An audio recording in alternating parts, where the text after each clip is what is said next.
U.S. citizens are voting today for their next leader, and here in Lloydminster, residents are getting set to vote in less than a week for the municipal election. We spoke with a returning officer on how voting will look this year. I'm joined here with Doug Rodwell, and he's the returning officer for the city of Lloydminster. Now, we are less than a week away from the municipal election, so what is the voting process going to look like? We've taken, obviously COVID has had us take a good look at how we're running polls. So we ran a lot of advanced polls. We're running advanced polls today till 8 p.m. and Wednesday, November 4th from 9 a.m. to 3 p.m. will be our last advanced poll. Monday, November 9th, we'll have voting at the Service Sports Center in both field houses, at the Wild Rose Room, as well as we're really excited, weather permitting, as long as we don't have one of those freak snowstorms come in, a drive-through poll in Bud Miller Park. That'll give voters an opportunity to vote in a safe manner from the comfort of their vehicles, and we're hoping to see a lot of traffic in that. Like you mentioned, with the drive-through polling station, so how, maybe in more detail, is that going to work? Well, basically, voters will drive into Bud Miller Park. They'll drive towards the BioClean Aquatic Center. They'll drive into a tent where they'll be registered.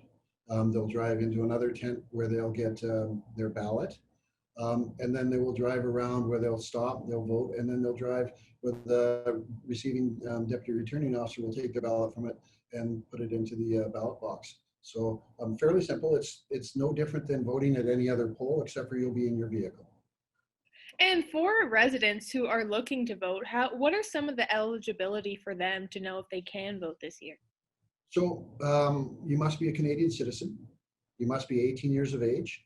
You must have resided in the province of Alberta or Saskatchewan for at least 6 months preceding the election, and you must have resided in the city of Lloydminster for at least 3 months prior to the election as well. So fairly simple. The other piece is if you own assessable property in the city, you can vote as long as that assessable property is in your name. So if you have Joe Smith, and that's what's on the tax notice, and that's what you present, Joe would be allowed to vote. If it's a numbered company of 1, 2, 3, 4, Alberta Limited or Saskatchewan Limited, the individual would not be allowed to vote. So anybody that owns accessible property. The other item is if you're voting just for the school board, because we do have the school board. That's often people forget that. We have 8 candidates vying for 7 seats in the school board election. If you live in the attendance area for the school board, you can still vote if you don't reside right in the city as well. And you mentioned the COVID safety measures at the polling location. So can you go into a little bit more detail of how that will look? So yeah, so when people come in, they'll see a bit of a different look. When they register, they'll see that the election poll workers are wearing masks or behind plexiglass. They'll see that we have a one-way rotation through the polling station, so they'll enter through one way and exit through the other. They'll see that we have social distancing markers on the floor. You'll get a pen that you receive when you go to your registration. You'll maintain and keep that pen all the way through and take it home as a sign that you'd voted that day. We're obviously sanitizing, wiping on a regular basis, and we're encouraging our election workers, and we're taking breaks with them and allowing them to clean and sanitize their hands as they go through the day as well. And if anyone is looking for any more information, they can go on the city's website?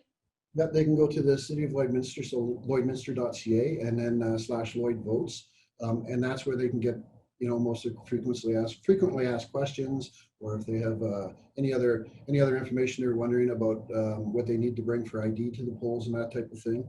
Where the polls are located, the poll hours, and on Monday the poll hours will be from 9 a.m. to 8 p.m. And after 8 p.m. the polls will close.